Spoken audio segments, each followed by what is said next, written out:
As doenças do coração provocam 1/3 das mortes de mulheres no mundo. Os números da Organização Mundial da Saúde mostram que são mais de 23 mil óbitos por dia. Mesmo assim, os sintomas do infarto, um dos principais problemas cardíacos, são diferentes nas mulheres e podem ser confundidos com outras situações. Por isso, infarto em mulheres é o tema deste episódio do podcast Conversa com o Especialista, que recebe a cardiologista hemodinamicista Giordana Zeferino Mariano. Doutora Giordana, para que as pessoas possam entender, tecnicamente falando, o que é e como acontece o infarto. Bom dia, Carlos. Antes de te responder, eu quero agradecer o convite e me colocar à disposição sempre que vocês precisarem de quaisquer dúvidas em relação à cardiologia, eu estou disposta a participar com muito prazer. Segundo, a resposta sobre o que é infarto é a falta de circulação, nesse caso, a falta de circulação no coração. Leva sangue para o coração, que deixa de receber esse sangue e a partir dali a área do coração onde o sangue não está chegando vai sofrer uma lesão que por fim acaba sendo chamada de infarto. Sobre ainda o infarto, muito se fala, né, doutora, em dor no peito, em dor que irradia para o lado esquerdo, para o braço esquerdo. Esses sintomas, eles são os principais mesmo? E na questão das mulheres, também são essas situações que acendem o sinal de alerta? Sim, o infarto ele tem alguns sintomas que são chamados de típicos, né, Carlos? E o sintoma típico do infarto é uma dor no peito que irradia para o braço esquerdo, mais típico, mais conhecido. Porém, esse tipo de sintomas não é em todo mundo que acontece, e as mulheres são uma população que também tem um diferencial de apresentar sintomas diferentes disso. Hoje mesmo eu participei de um congresso nacional onde um dos casos comentados foi uma paciente com dor nas costas, que teve um choque cardiogênico, uma complicação grave do infarto, porque ela demorou para ser diagnosticada porque o sintoma dela era dor nas costas. Então as mulheres, elas têm muitas vezes dor nas costas, dor no abdômen, na região ali da boca do estômago, né, no epigástrico que a gente chama, dor no ombro direito, dor que irradia para o pescoço, tem alguns tipos de dores que não são muito comuns, e isso a população feminina apresenta e nós temos que sempre lembrar que pode também ser infarto. Além disso, tem a questão da ansiedade, do transtorno dos ataques de pânico, tudo isso também tem muitos sintomas, né, doutora, parecidos com infarto. É possível que a pessoa que não é da área, uma pessoa leiga, consiga tentar, pelo menos, saber quando procurar uma emergência, quando é um ataque de pânico? Não tem, é muito difícil, Carlos, mesmo para o médico que não é especialista, diferenciar um quadro clínico de infarto de um quadro de crise de pânico, realmente, né? Porque ambos podem se apresentar com sudorese profusa, que é aquele suador que a pessoa sente, né? Junto com a dor e o mal-estar, a sensação de que vai morrer. Essas coisas, elas são comuns tanto ao infarto quanto à crise de pânico. Então, até para o médico do não especialista, às vezes é difícil de identificar. O paciente, principalmente, não vai saber, né? Não tem como a gente ajudar o paciente a fazer esse diagnóstico diferencial que a gente chama. Mas, com certeza, independente se é pânico ou se é um infarto mesmo, o paciente deve ir ao hospital, porque ambos os problemas, eles precisam de tratamento, né? Se tu chegares no hospital e não for um infarto, mas tu estiver sofrendo uma crise de pânico, isso também precisa ser tratado. E aí tu vai estar num lugar certo, amparado por uma equipe médica, de enfermagem, de saúde em geral, que vai poder te auxiliar na recuperação desse problema, né? Sobre as causas do infarto em mulheres, dos casos que você atende, doutora, das mulheres que acabam chegando ao ponto de infartar, é possível estabelecer algum tipo de causa, alguma espécie de gatilho nesse sentido? Uma das coisas que é muito comum nas mulheres é a postergar o diagnóstico por achar que aquela dor no peito ou aquele sintoma que ela está apresentando não é tão importante assim. A gente tende sempre a querer melhorar antes de procurar o hospital, tomar algum analgésico simples, né? E ver se passa, e isso acaba retardando o diagnóstico. Quando a mulher se dá por convencida de que ela realmente precisa ir ao hospital, ela chega no hospital e muitas vezes também é tido como um quadro de ansiedade, a primeira pergunta que muitas vezes se faz para ela é se ela está estressada. Então, assim, isso também acaba retardando no hospital ou nas UPAs o atendimento dessa paciente, por se achar que por ela ser mulher, principalmente as mulheres jovens sofrem mais esse preconceito, que isso vai poder ser alguma coisa que não é infarto, né? Se parte do pressuposto que uma mulher jovem não infarta, mas isso não é verdade. E apesar de nós estarmos no Outubro Rosa aí, a gente sabe que o infarto mata 8 vezes mais que o câncer de mama, a população feminina. Então, esse mito de que mulher jovem não infarta, ele deve ser, sim, combatido, por isso que é o motivo da campanha Mulheres Também Infartam, que nós estamos promovendo na Sociedade Brasileira de Hemodinâmica e Cardiologia Intervencionista desde o ano passado já, né? Eu faço parte do grupo de mulheres intervencionistas que tem feito essa campanha aí nacional, e essa campanha é necessária, por quê? Justamente por isso, porque apesar do infarto matar mais as mulheres, inclusive mais do que o famoso Outubro Rosa, né, do que o câncer de mama, a gente muitas vezes fecha os olhos para essa doença nessa população. Então, mulheres, fiquem atentas e caso tenham algum sintoma que vocês acreditem que possa ser infarto, procurem a emergência para fazer um eletro e que o cardiologista possa ver esse eletro e diagnosticar se tem ou não alguma alteração e durante a história clínica também fazer alguma outra investigação. Nas situações em que a mulher tem casos de pessoas com problemas cardíacos na família, pais, irmãos, aumenta também a necessidade desse cuidado, dessa prevenção e do check-up mesmo anual com o cardiologista? Uma ótima pergunta, com certeza. História familiar é um fator de risco muito importante para as doenças cardiológicas em geral e o infarto muito importante. Se você tem algum parente de primeiro grau que já infartou, você precisa fazer uma investigação com o cardiologista para descobrir se tem a mesma predisposição ou não, se já tem alguma doença estabelecida. Algumas vezes a gente pega a doença no início ali já e impede que a pessoa venha a apresentar a doença como um infarto agudo, né? A gente pega a doença antes de chegar no pior estado. Existem alguns mitos também, né, doutora, sobre infarto, sobre problemas cardíacos em geral. Quais são os principais? O que mais as pessoas acabam comentando que os cardiologistas precisam corrigir, dizer que não é bem assim? Cada história é uma história, né, Carlos? Então, assim, a primeira coisa, antes de tomar qualquer discurso, a pessoa deve se informar muito bem a respeito do que ela vai falar, né? Para evitar disseminar a famosa fake news ou uma desinformação, né? Ou promover uma desinformação do público que vai ler as postagens dela, ou enfim, que vai segui-la. Quando uma pessoa tem uma doença no coração e às vezes ela sente dor no peito, procura o hospital e não infartou, não foi feito o diagnóstico de infarto, porém, aquela dor dela é uma dor por doença cardíaca, a gente pode dizer que ela tem uma síndrome coronariana aguda, por exemplo.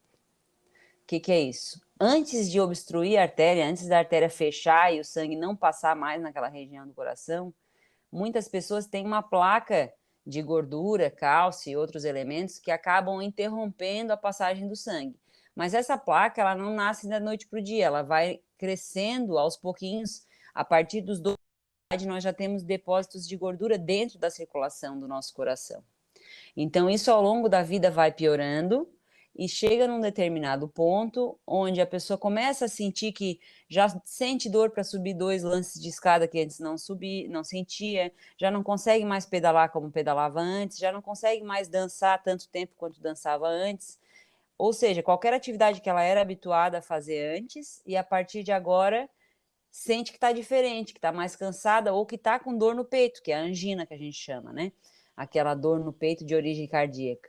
E esse sintoma, ele acusa uma doença cardiológica antes do infarto.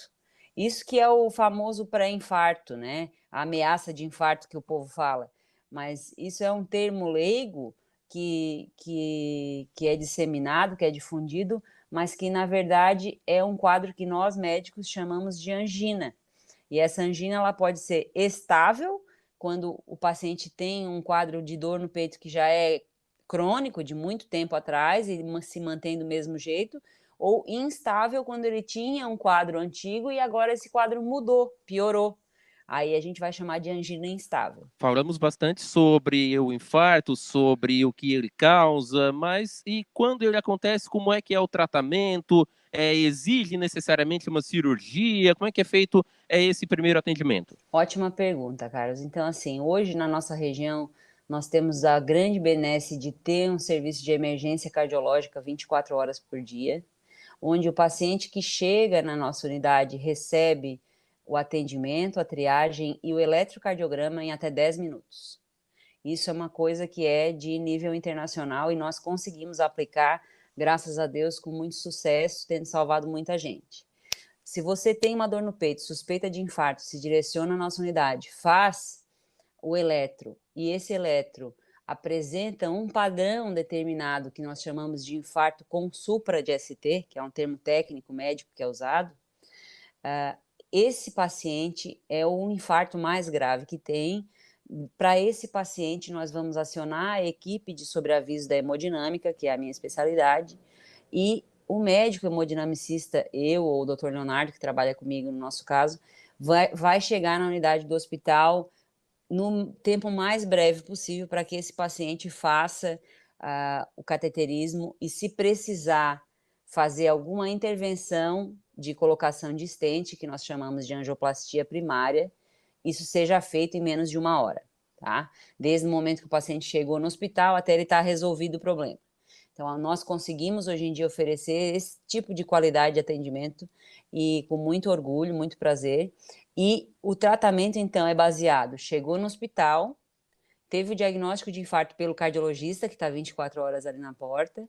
O cardiologista vai monitorizar o paciente, colocar oxigênio se for preciso, providenciar com a equipe de enfermagem um acesso venoso, chamar a equipe de hemodinâmica para fazer o cateterismo, medicar o paciente com certas medicações que são essenciais para diminuir o risco do infarto ali, para deixar o sangue mais fino, né, em termos leigos, para diminuir a agregação plaquetária, que a gente chama, baseado em AS, e outra droga que pode ser prasugrel, pode ser brilinta, pode ser clopidogrel, enfim, são termos médicos, né, mas o que importa para a população é que vai chegar na emergência, vai receber as medicações e vai para o cateterismo ver se tem entupimento em alguma artéria ou não, de quantos por cento que é, em que lugar que precisa mexer, se precisa mexer e colocar stent, onde que é. Tanto a colocação do stent como o cateterismo são exames, são procedimentos, aliás, né, doutora, minimamente invasivos, né, principalmente com a evolução da hemodinâmica e também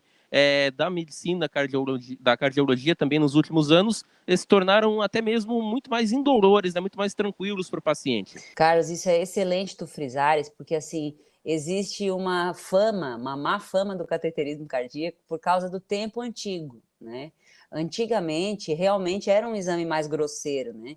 Os materiais usados eram mais grosseiros, de calibre maior, se fazia corte no paciente, geralmente pela virilha, na perna, era uma coisa mais bruta, digamos assim. Hoje em dia, o procedimento é outro, totalmente diferente, muito mais delicado, não existe mais corte. Hoje em dia nós fazemos tudo por punção, que é um furinho de agulha, pelo pulso dos pacientes. Na maioria, 90% dos casos no nosso serviço, nós usamos a artéria radial, que é a artéria do pulso do paciente, e por ali, pelo antebraço, a gente sobe com um catéter muito fininho, delicado, de 2 milímetros de diâmetro, e através disso que a gente consegue enxergar a circulação do coração e implantar o stent, se for preciso, num tempo muito curto, com bastante delicadeza, com anestesia local, conversando com o paciente, fazendo uma sedação na veia, uma medicação que deixa o paciente mais relaxado, mas muito leve, uma coisa bem suave,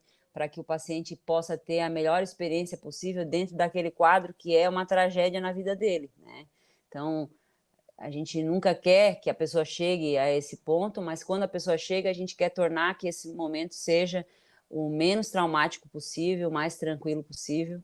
e nós temos conseguido fazer isso, graças a Deus, com bastante sucesso. E para evitar, doutora, que chegue ao infarto, quais são os hábitos, a questão de alimentação e outras situações que a pessoa pode adotar ao longo da vida, mesmo que até então não tenha hábitos saudáveis, mas o que dá para fazer para tentar evitar isso? É uma ótima colocação, Carlos, porque sempre é tempo, né? Sempre é tempo, porque como a doença ela vai se desenvolvendo ao longo de anos, se em algum desses anos você mudar a sua estratégia e colocar menos matéria-prima ruim para dentro da sua circulação e evitar que esse entupimento que começou, ele continue a piorar, você vai evitar com certeza o aparecimento de doença pior, né? E isso não é só para o coração, tá? Isso é também para a circulação dos olhos, da retina, isso é para a circulação dos rins, isso é para a circulação do cérebro, evitando AVC, isso é para todos os órgãos. Então, o paciente que se dá conta, um belo dia fumou uma vida inteira, fumou 50 anos, comeu gordura 50 anos, sempre coisa frita, sempre... e ele um belo dia resolveu, não, vou mudar de ideia, vou mudar de vida. Isso é com certeza muito bom, tá? Com certeza. Nós falamos em relação à doença arterial coronariana do coração, que hábitos de vida saudáveis, em geral, levam 7 anos de hábitos de vida saudáveis para a gente, por exemplo, abandonar o tabagismo e voltar a ter um risco cardiológico como o da população que não fuma, né? Então, existe uma série de estudos científicos que provam isso, que vale a pena, sim, a gente ter um estilo de vida saudável e que isso só traz benefícios, né? Então, alimentação saudável, baseada no que tu gostas de comer, mas que tu coma poucas vezes ao dia, várias vezes ao dia, mas em pouca quantidade, né? Proteína, pouco carboidrato, bastante vegetais, saladas, frutas, água, não refrigerante, não suco artificial, evitar alimentos ultraprocessados, aqueles que a gente abre os pacotes, né? Como as nutricionistas sempre falam, procure descascar mais os alimentos e abrir menos pacotes, porque isso vai te trazer benefício de saúde. Fazer exercício físico. Exercício físico é essencial. Exercício físico é muito bom para o humor, para o cérebro, para o desenvolvimento neurológico, postural, osteomuscular e para o coração também. E a atividade física que vale para o coração é aquela atividade física de pelo menos meia hora, 5 dias na semana. Quiser fazer mais que isso, ótimo. Mas atividade aeróbica que tenha gasto energético, eu sempre brinco, não vale aquela caminhada conversando na praça ao redor bem devagarinho, que chega em casa com a roupa seca, né? Tem que suar a camiseta, tem que ser uma atividade física que gere realmente gasto calórico e energético e que isso sirva para o coração criar uma memória de treino, uma memória de esforço, né? Isso que é o exercício que vale para o coração da pessoa. Doutor, alguns homens também, mas principalmente a questão das mulheres, até porque é o nosso tema da entrevista de hoje, tem jornada dupla, tripla, trabalha, estuda, chega em casa, tem as coisas da casa, tem os filhos para cuidar, e até que ponto esse estresse, essa rotina é muito puxada, pode impactar no coração? Falasse muito bem, Carlos. Ontem, ainda na emergência, eu atendi um paciente homem que a queixa principal era ansiedade, justamente por problemas domésticos e no trabalho, né? Então, assim, nós, como seres humanos, estamos vivendo um período, uma era, onde existe Parece que o tempo nunca é suficiente para a gente cumprir todas as tarefas a que nós estamos dispostos. Então, o que nós precisamos para ter uma vida mais saudável dentro desse mundo onde nós estamos inseridos hoje é organização. Então, a pessoa que ela procura se organizar e consegue fazer tudo aquilo que ela se propõe dentro daqueles tempos que ela tem, ela geralmente consegue viver mais e melhor.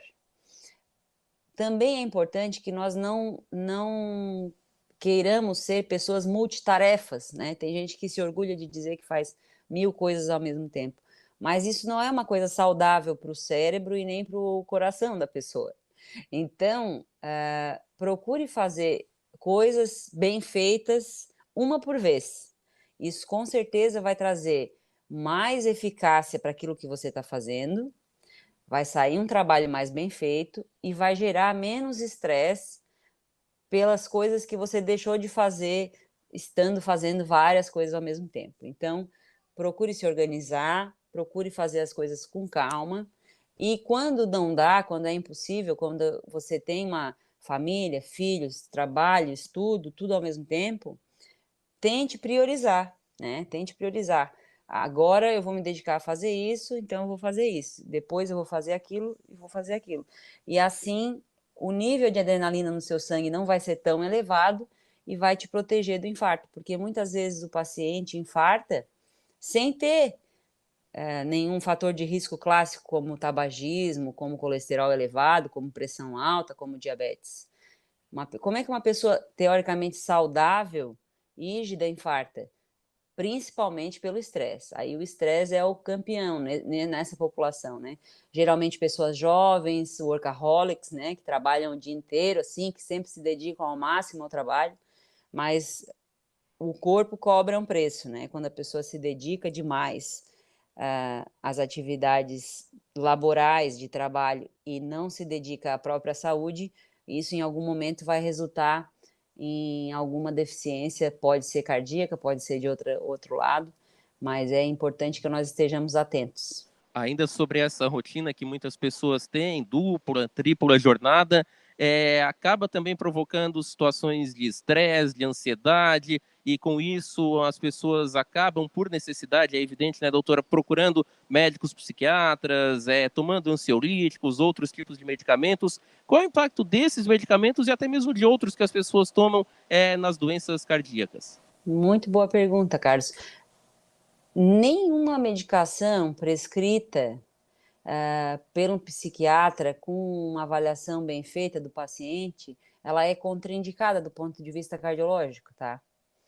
O que é importante o paciente se atentar é, se já se sabe que tem alguma cardiopatia, alguma doença cardiológica, fazer a ponte entre o psiquiatra e o cardiologista, e aí os dois vão trabalhar em conjunto para beneficiar aquele paciente, né? E trocar ideias sobre as interações medicamentosas, o que pode, o que não pode.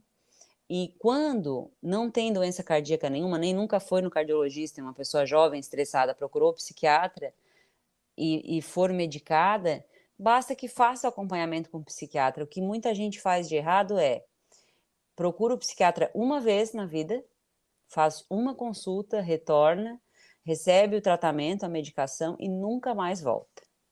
Fica renovando a receita no posto, renova a receita com outro colega, com ginecologista, com urologista, com alguém qualquer que conhece, e não vai ao psiquiatra novamente e não faz o acompanhamento daquele problema, ou não faz terapia com o psicólogo, né? A terapia é um outro tratamento que que existe ainda muito preconceito e que é muito bom. É um momento onde a pessoa pode conversar sem ter nenhum pré-julgamento e desabafar sobre qualquer coisa que ela queira, sair leve sem tomar medicação nenhuma. A terapia é um baita tratamento que todo mundo deveria fazer, na verdade, e ajuda a gente a crescer como ser humano, a se entender melhor, a entender o outro melhor, mas ainda existe muito preconceito sobre ela. E quem vai na terapia sabe do que eu estou falando, de quanto é bom, de quanto benefício traz, de quanto remédio evita, né? Diminui muito a necessidade de uso de medicação em quem faz terapia bem feita. A última pergunta, doutora Jordana, para quem está nos ouvindo e acendeu o alerta, opa, tenho que fazer uma atividade física, tenho que mudar meus hábitos, mas nunca fui ao cardiologista. Qual é a importância de antes de iniciar uma atividade física, principalmente aquelas mais puxadas, de verificar se está tudo bem com o coração? Ótimo. Hoje em dia, pela diretriz brasileira, se a pessoa for jovem e não tiver nenhuma história de doença cardiológica, ela pode fazer atividade física sem procurar o cardiologista, tá? Por quê? Porque na população geral, nas milhares de pessoas que vão fazer isso, pouquíssimas pessoas nesse grupo vão apresentar alguma alteração cardiológica, né? Mas, se você tem uma história na família de já ter algum parente de primeiro grau com doença cardiológica, se você tem algum fator de risco qualquer, O principal na população jovem de hoje em dia, obesidade, né? Se você está acima do peso, se você fuma, se você tem colesterol elevado, muita gente nem sabe se tem colesterol ou diabetes porque colesterol elevado ou diabetes porque nunca nem fez exames, né? Então, se você não sabe disso, procure saber. E tendo alguma alteração, procure o cardiologista também. Tem uma série de motivos pelos quais a gente pode ir buscar o cardiologista, ou se apenas você está vivendo uma vida estressada e tem curiosidade de saber o que você tem de riscos para o seu coração, procure também o cardiologista. No cardiologista, nós faremos uma consulta, uma anamnese, para conhecer a história clínica do paciente e também alguns testes, por exemplo, o teste ergométrico, que é a famosa esteira. Nem todo mundo pode fazer a esteira, mas a maioria pode, e naquele exame é um exame muito valioso para se identificar várias coisas, inclusive para se programar o treino da pessoa. Se a pessoa quer fazer um treino de melhor rendimento, ela pode sim usar o teste ergométrico para isso, e procurando especialista ela vai conseguir. Para quem ficou com alguma dúvida, quais são as formas de contato? Eu sei que vocês da Clínica Cardio Millennium também tem nas redes sociais muitas informações sobre vários temas. Como é que as pessoas podem fazer para ter acesso a esse conteúdo e também para eventualmente agendar uma consulta? Ótimo, Carlos, agradeço muito o contato e a oportunidade de estar aqui esclarecendo um pouco a nossa população, né? E as nossas linhas de contato são o nosso Instagram, que é @cardiomillennium cardiologia, no telefone 3045 3177, 3045 3177, com o WhatsApp. Vocês podem ter acesso a todas as informações, agendamento de consultas e tudo mais. Nós temos o site também, cardiomillennium.com.br, e todas as informações sobre a nossa equipe estão lá. E é isso aí. Um abraço a todos, estamos à disposição e sempre na tentativa de melhor atendê-los. Se você sentir qualquer um dos sintomas, não espere e procure uma emergência. Isto pode salvar sua vida. Além disso, cuide do seu coração e realize seus check-ups regularmente. Aproveite, inscreva-se em nosso podcast e fique por dentro dos assuntos ligados à saúde, prevenção e tratamentos. Um abraço e até o próximo episódio.